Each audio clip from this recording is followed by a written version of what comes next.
Good afternoon, world. Just 3:08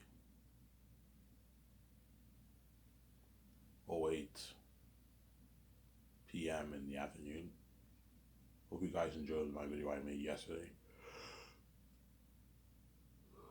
Oh, you didn't make a video in the morning? Yeah, I slept. After I made that video, obviously, my second video yesterday, I went to the store and I bought smokes, obviously, and I watched my video. Then I watched some Rab Rad, and I was a bit tired because I didn't sleep that day, right? And I went to bed around 10, about 10 o'clock, and I set my alarm for 12, and I was gonna make a video at 12. Then I will, because I was tired, I passed out. And the alarm went on at 12, but I was fucking tired, obviously. And then I set it for like 3:30, and I passed out. Before you know it, it's 3:30, and I was still tired, and I ended up passing out till 3 o'clock today. I just woke up. I slept for like, I don't know. I slept for a long time. I slept for about, I don't know, 14 hours. Because I didn't sleep all day the other day, right? That's why I was really tired. I slept for 14 hours. I was tired all this. And now here we are. I'm making a video now. So I did not make a video. I'm not obligated to make videos for you at a certain time. I can make it whenever I want. So sometimes when I say I'll make a video, it doesn't necessarily mean I'm going to make it at that time. Sometimes I might be tired. I might go to bed. I might want to do something else. I might want to watch something else. Just depends, obviously. But I usually make a video when I say I'm going to make a video. I usually make a video when I say I'm going to make a video.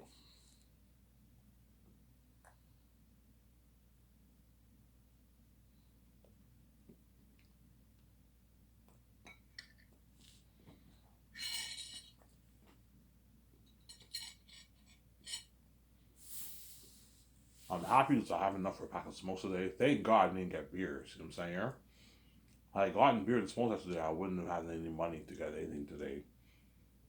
With my gut, I just bought smokes, and I have 5 smokes right now from yesterday. After I'm done this video, around like 5, 6, I'm gonna go to the store and get another pack of smokes. I'll enjoy the show with you guys.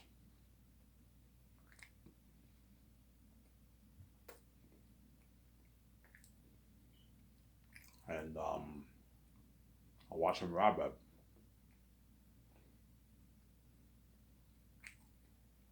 I'm enjoying Rabbit a lot.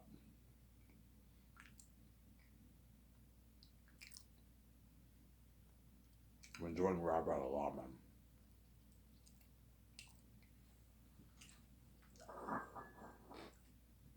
His Resident Evil walking amazing. What I've seen so far, Resident Evil 4 and 2 are my favorite out of all the Resident Evil games. Resident Evil 4 is really good. I like 2 a lot. Um, the only thing I like better about 4 is 4 the world feels more open because you're outside. Whereas Resident Evil 2, you're stuck in that facility, right? You're stuck in that facility, not that facility, that building, and Resident Evil 2 feels more linear. Resident Evil 4 feels more open. That's what I like about. But they're both really good, man. It's very tough to choose between 2 and 4. They're both really good. 3 was pretty good. I saw that like a couple years ago on Rabbit's channel. That was pretty good with a woman. Not as good as 2, not as good as 4. I saw a bit of Resident Evil 5 that Rabbit played. Was it 5 or 6? Didn't look as good. Resident Evil 7 was pretty good with the crazy family. That was pretty good with Ethan Hunt. Resident Evil 8 Village was pretty good too, but they're not as good as 4 and 2. Samsara. Yeah. It's a really amazing series. This is a really good year for games. So far, you had Dead Space, Hogwarts. Now you have Resident Evil 4, and you have Silent Hill 2 remake coming out. Devil in Me I liked a lot too, but Rabbit didn't complete the series for that. That was a really good game. A lot of the games I played this year. 2021 is a good year for games. You also have Dead Island coming out. I did not see the original back when Rabbit first started his YouTube channel back in 2010-11. But well, they're making a remake of that. A lot of remakes this year. I'm excited for that too, man. This is a good year for games. If you think it's better than last year, yes. This year is better than last year, hands down.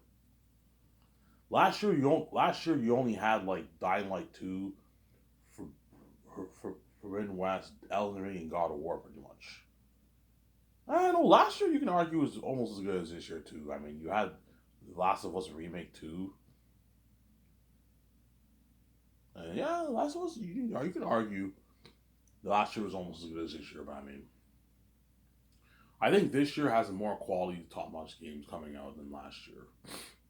Because Forbidden West and Dying Light 2 were pretty good, but like I enjoyed Dead Space a bit more than Dying Light. Dying Light 2 I enjoyed a lot, but you know what I'm saying? Hogwarts is really good. I like Hogwarts better than for Forbidden West. Elden Ring was a masterpiece. But is it better than Resident Evil 4? I'm kind of enjoying Resident Evil 4 more than Elden Ring. Elden Ring's up there for me, but I like Resident Evil better. You have Silent Hill 2 remake coming out. Yeah, this is going to be an amazing year for games. In a good, like, 5 minutes here, I'm going to go upstairs and get my coffee, guys. Don't hate me, I'm saying. I'm going to go upstairs and get my coffee. So what do you guys want me to talk about today? You want me to talk about The Great Escape? Yes? Or you want me to talk about the hypothetical topic? I love your hypothetical wheels, but it's not going to happen. I'm not dissing VJ. VJ is meant for me. She's my baby. And what? She's meant for me. These women are not meant for me, man. I'm going to be rude. They're not meant for me. They're all X. This means they're all trash. And I'm not interested in trashy sex where it grosses me out and I have to put the fat on. I want fresh sex. VJ is the only one who can be fresh because she's from the sky. But you infected her and now she's garbage, obviously. Yeah? VJ is complete trash. She's garbage. Yeah.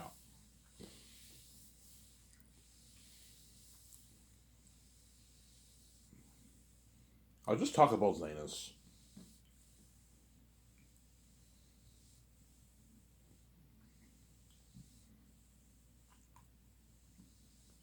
I like talking about Zanus a lot. The Great Escape is years from now, man. It's like 10, I don't know, 10 years from now, man. If I do The Great Escape, um, Zanus will get released probably around 2032, around there. If I film Zanus in 2030, it will get released like in 2030. You're looking at like a year of like of editing, man. Something long. Well, tell me, Ivan, if you want to edit like a 12-hour movie, I remember Robert Burnett said it took them like a long time to edit Avatar, like a year plus. Yeah, man, and the technology of Zanus is like better than Avatar. So you can only imagine the computer software rendering each effect shot. You're looking at. You might tell me, Ivan, it's gonna take us a year and like 2-3 months to edit this, Ivan. Okay, I'll release it a year and 3 months later. But so to keep you guys going, obviously, I released the game and doc for you to watch. That gets you excited. That builds buzz for the movie. Samsara, you know what I'm doing. Yeah, I don't worry about it. The world. You release a documentary. Yeah, I'll release a documentary. I'll release a documentary a couple months before. It just depends when the movie, how long it takes to edit. If it takes a year, I'll release a documentary a couple months before the movie gets released to build buzz for the world and the game too. Robert will do his walkthrough for the game. The way he builds buzz for the movie, obviously. Zara. So who did I talk about? I talked about, I think, Peter, right? Or Mel. I'll just talk about Peter today and I'll talk about Mel tomorrow. I like talking about Peter a bit more because Peter is a Lord of the Rings guy. He did Lord of the Rings. He's a fantasy guy. He did Lord of the Rings. Whereas Mel's a Passion of the Christ guy, right? Because Peter is a Lord of the Rings guy, I like talking about him more. But now I always do my best to switch back and forth between Mel and Peter. Because I might choose Mel for Peter, man. He might be the better man. I'm just being honest here. I like talking about Peter a lot too because Peter is a greedy pig, which is more drama in my speech. Obviously, yeah. Peter's cheap. He might try and push for like a shitty paycheck for Von Joe. You know what I'm saying? I've paid $500K. That's good enough, Ivan. He's greedy. He's a greedy, cheap pig. I'm like, no, Peter, pay him 3.5. Don't be fucking cheap, man. Ivan, that's a good paycheck. That can last him for like 3 years, Ivan. I'm like, yeah, it is a not bad paycheck, but Peter, man, if you want Sky Sports to be a better company than Hollywood, pay him more money. And if you want Von to Ivan, he'll work hard. I know you worry. Trust me, man. He'll work hard, Ivan. I'm like, my Loyal actors made like $250,000 and they worked hard for me, Ivan. Orlando Bloom made nothing, Ivan. He worked hard for me. I had 500K and 250K for the merch. That's 750K. He's gonna walk away with like a couple $100,000 back. It's a good paycheck, Ivan. You can get a nice like $50,000 Benz. You rent out his apartment for a couple years. It's a good paycheck. You'll get Rose and Hollywood. It's a good paycheck, Ivan. He's not worth this, Ivan. I'm saying. And Peter might be so convincing. I'm like, fuck, man. He has a point. But he's like, Ivan. He has a point. Avon Jojo isn't worth $4 million, man. He's ripping us off, Ivan. I'm like, VJ, you're also now, VJ, hanging out with Peter. What? You're now catching the Peter Jackson syndrome, man. You're becoming like him. You know, I don't want you hanging out with Peter, VJ. I'm joking. But seriously, you're getting the Peter Jackson syndrome, VJ. You're getting cheap. It's three. I put $410 of my own money. That way, I make sure all these actors get paid more than what they even make in Hollywood. Peter's like, Ivan, he's not. Peter's right. He's not worth that, Ivan. You know, even my team will tell me, Ivan, Peter's right, man. Like 500K is a good paycheck for Von Jojo, man. In Hollywood, he makes like 300K, Ivan. You can pay him, Peter's Ivan. You can pay him 600K, a bit more if you want, but don't pay him 3.5, Ivan. He's not worth that, Ivan. You know what I'm saying? And VJ might tell me, Ivan, Peter has a point. My guys, man, you're getting greedy. You're getting cheap, Peter. $3.5 million is nothing on the budget. Is not. I have a big budget. I can easily afford to pay him that. Pay him that the way if you pay him that, he'll be pissed off, Peter, man. I know he won't, Ivan. I mean, yes, he will. He saw my videos. He thinks I'll pay him $4 to $3.5 million. If you pay him such a K, Avon will be pissed off, man. He'll be pissed off. Trust me, Avon will be pissed off. You pay him $3.5 million. You pay John Boyega 1.5, he'll be pissed off too. Because he knows he's only going to make like 500. Ivan, 500 is a lot of money, Ivan. Because Peter Jackson's cheap odds. That can last us like 6 years, Ivan. You know what I'm saying? Getting a car with that money, that's a good paycheck, Ivan. Like Peter, man. You're fucking cheap.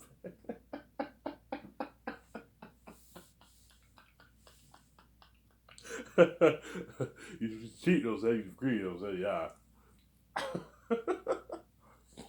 1.5 is a pretty good paycheck, though.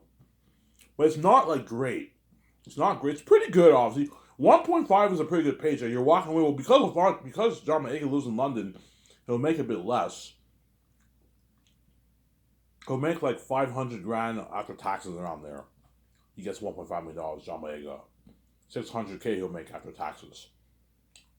It's a pretty good paycheck. That's as if you made $1 million in America, right? It's a good paycheck, obviously, but it's not great. You want John and Avon to walk away with millions. A couple million in the bank. John walks away with like 2.4, 2.5, 2.6 million in his bank after taxes. Because don't forget, you have pounds, right? So he's making a bit less. Avon Jojo makes like 2 million, 2.1 million after taxes. That's a good paycheck. That's a really good paycheck. That money can last them for 10 years. But Ivan, like, that's far too generous, man. They're not worth that, Ivan. Because Peter's greedy, obviously, you know what I'm saying? He's greedy. Yeah. Mel's probably a bit greedy, too. He might try and push for lower side. But I don't think he's as greedy as Peter. He might try, hey, Ivan, pay Avon Jojo like 800,000. Pay John Boyega 2. Pay Digimon Su 5. You know what I'm saying? He might tell me, Ivan, you're paying them way too much. Pay them this. That's good enough. I'm going to be strict. I'm like, no, guys. Pay them the amount of money I'm willing to pay them, not whether they work harder for us. And they brag how much better my company is in Hollywood. Zara? Yeah. So Zayas, I'll make for $1,200,000,000 based off my novel, The Last of Zanis. Obviously. So $410 towards salaries. I'm going to put a lot of money towards salaries, so I can pay the Hollywood actors a lot of money, and I can pay the crewmen a lot of money. Whereas Peter's salary or Mel's salary, I have to pay out of my pocket. I'll take the money out of my personal account. I'll pay Peter his $85 million. I'll pay Mel his $56 million. There. So $410 towards salaries. That way I can pay the stars a lot of money. And I can pay the crewmen a lot of money, and pay my 17 their rich yearly salary. And my 17, I'm paying them through the budget too. Pay the pilots to suit the budget. The medical team, I'm gonna hire a medical team that are gonna be on set when the crewmen prepare and when production starts. You need a medical team. That's paid through the $4 budget. The psychologists, the trained nutritionists, all paid through the budget. Dialect coaches, stuntmen, that's all paid through the budget. I'll hire the best stuntmen in the world to train all my actors. I'll pay those stuntmen 300. They're gonna demand a lot of money. I'll pay them 300K each. I can easily afford it. I'll hire a good like 5 stuntmen to train us. I'll pay them each 300K.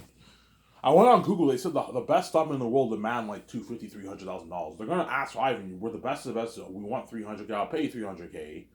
Easy afford it. I'll pay them 300K. Hence why you got to watch out how much you pay your actors. You got to create room for your stuntmen too, right? You have to pay them too a salary. Yeah, they're not gonna do it for free. You have to pay them honestly. I'll pay them 300K, 250 to 300K. I'll pay the stuntmen. The dialect coaches, I'll pay them 150K. That's good enough. The training nutritionists, I only need to pay them 150K. They're doing slack work. All you have to do is just create a schedule and keep tabs. I'll pay you 150K. That's good enough. If you want like 300K, I'm not paying you that. No. 150K is good enough for the training nutritionists. The psychologists, I can pay them maybe 170K. They'll be doing a bit more work. Sitting down with the actors, making sure they're okay. If I need to hire one, I'll do that, obviously. And 780 is going towards funding the entire movie. Everything to do with the movie. And 10 million towards the documentary. That's how it's going to work. So, Sarah? Obviously. Then I'll take 200 million of my money to fund the building project on my land. The ground's gonna look like property I showed you guys. You guys know what I'm talking about. I'm gonna put $200 million towards that project. Building my studio office, electricity, landscaping work, that golf course look, right? It's not a golf course, but it has that golf course neat, like lawn look. Yeah, the gardening work, landscaping work, cutting down trees, building the parking lot, building the roads, building the parking area for the jet, building my game studio, building my special effects unit building, where all the visual effects team work, building Rad Brad's office, obviously building the dock where the jet might park the yacht. Yeah, it's a lot of work. Putting a 200 million towards that. That's enough. 200 million towards the project. Once 170 to 200 million, I'll put towards it. I'll just put 200 million. I'll pimp it up more. $200 million towards building all those buildings and landscaping. The 200 million is also going towards paying the architect team and the construction team. The construction company, I'll pay like $3 million in Vancouver. Hire the biggest one in Vancouver, and then the architect team, I'll pay the architect team like 500 grand or something like that. That's good enough. That's a good deal for them. 400K for the architectural company to design my land. Those guys need to get paid too. They have families to feed, right? You have to pay the construction crew. And what you do is you pay the construction company a fee, an amount, and they use that money to pay their employees, pay all the guys. Chances are they'll pay them a $50,000 salary for that year. That way, that's a good paycheck. They can feed their family with that money, and the owner pockets the rest of the money or something like that because they're greedy people, obviously. Probably looking at, I don't know, 80 construction men, 50, 60 construction workers, 70 construction workers working on my property. Something crazy. For my condo, you're only looking at like 20 construction people working on that. It's not as big of a project as property of land. It's more expensive than my property of land, obviously, because I'm pivoting out my condo completely. But it's not as much work. You're just building a small little penthouse. It's not as much work. Whereas the land is a lot of work. You got to cut down all the trees. Chances are the property land I buy will have a lot of trees. You have to cut down the trees. A lot of trees you have to cut down. You have to do landscaping work, gardening work. A lot of work. Obviously. Peter Jackson will guess I'll have to compete for the job. Whoever is better for the job, I'll choose him as my director for my movie. My co-writer and my co-executive producer. And they'll be the boss of my movie. Just like Peter was given full power for Lord of the Rings, he has full power for Zanus. Mel Gibson has full power for Passion Christ, he has full power for Zanus, obviously. Mel Gibson was the boss of Passion Christ, it was his movie. He funded it with his own cash. Mel Gibson, I heard. And Peter did not fund Lord of the Rings' own cash, but he was a boss of Lord of the Rings. Sarah?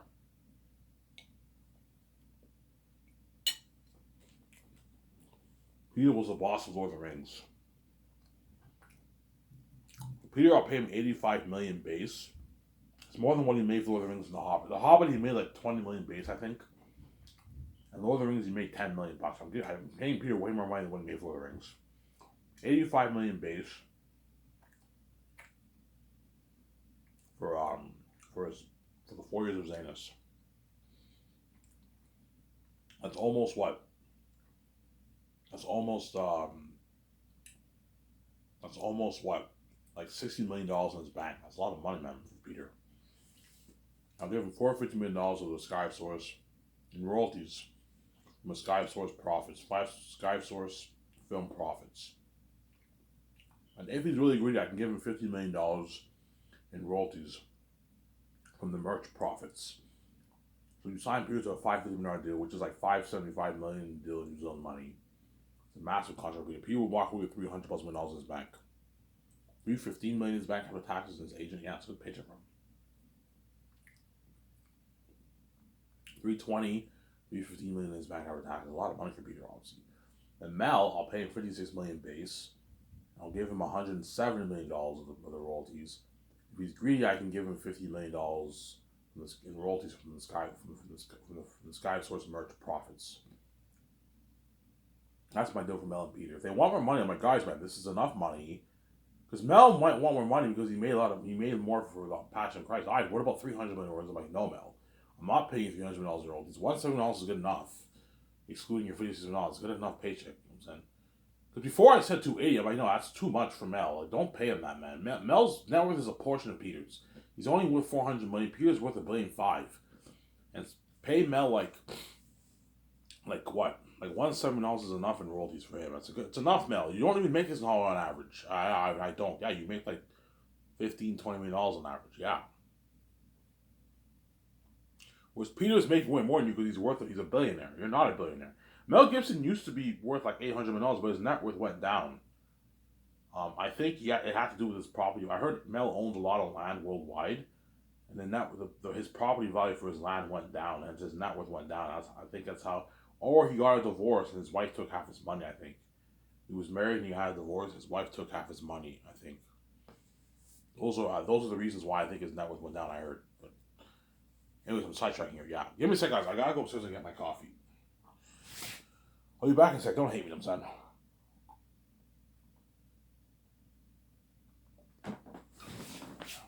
Let's get don't wait.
Alrighty, I'm back.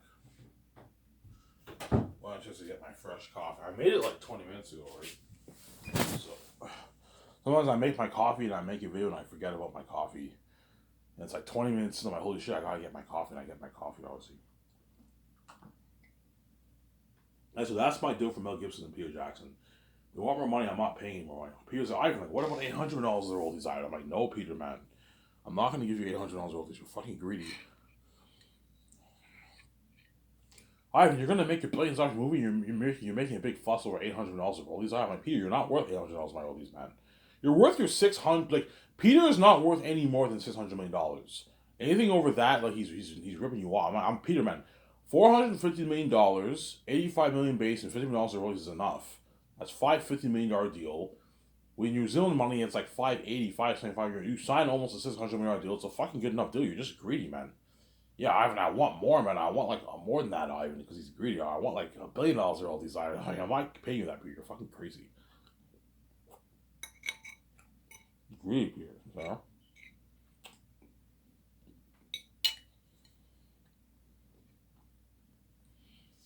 Yeah.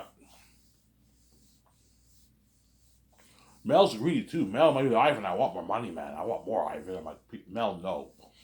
$100 million royalties is enough, Mel. I'm not giving you $300 million royalties. Because he might try and match what he made for Passion of Christ. Yeah, I want to make what I made for Passion of Christ $300 million bucks. I'm like, Mel, I'm not paying $300 royalties. That's no. $170 in royalties is enough, Mel. Good enough. It's a deal. Yeah, I give you a deal.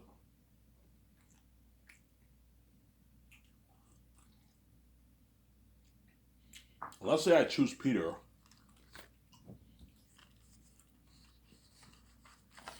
Let's say I choose Peter, obviously. I'll sign his wife Fran, Barry Oswald, and Molotov on the same day. I'll take him up to my dinner at Boston Pizza.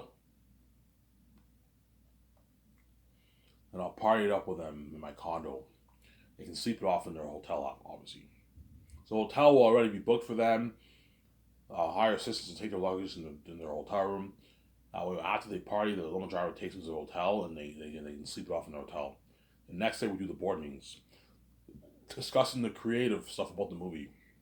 With the concert artists, my wife, my two children lovers, the others will be doing work, obviously. Fran will be doing work. We're very awesome with my team, obviously. Whilst Peter will be in the boardroom with me discussing the creative stuff for the movie.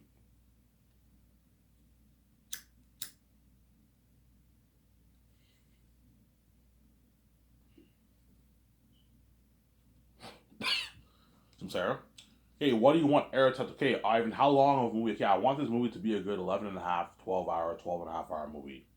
12 hours is good enough, right?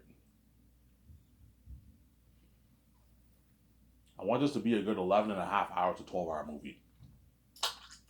That's long enough. That way Peter knows, obviously. I want the world of the North and South to be something like this. I showed them that Chromecast picture. I have my folder. Me and Vijay, we have our folder. We have our notes and we have all the printed pictures.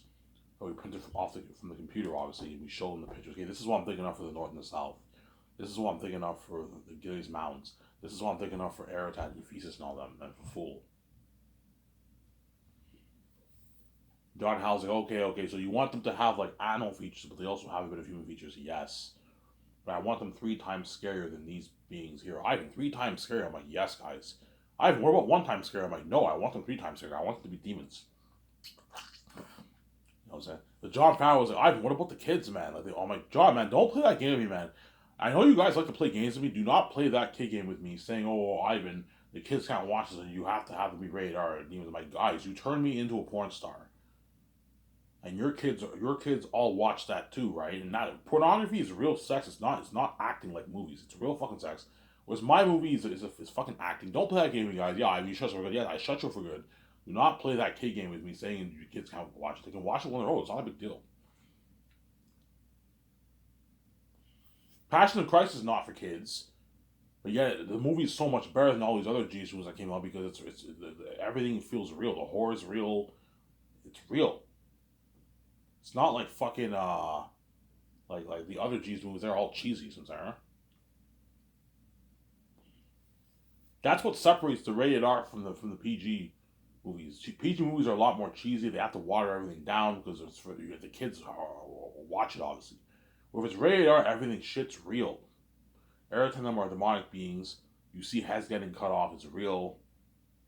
So whenever you see the heads getting cut off, you're actually going to see their heads getting cut off. It's disturbing, obviously. The wolves feast on human flesh. In the book, I don't explain many times when the wolves feast on flesh, but they feast on human flesh, like the orcs do in Lord of the Rings. Remember Return of the King, you saw those orcs biting the guy's necks? Yeah. The wolves feast on human flesh, they're cursed beings, obviously. That's really kind of amazing story, man. Yeah, man. You discuss with Peter and Toro. My wife will be with me in the boardroom. You can have George Lucas in there with you to help you out. I'll have George Lucas consult and help us. He alternates back and forth, right? Obviously. And what?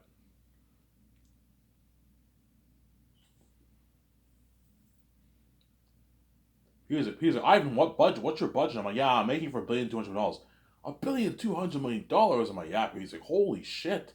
This is unlimited resources, Ivan. Yeah. This is how much money I want to put towards all the sections.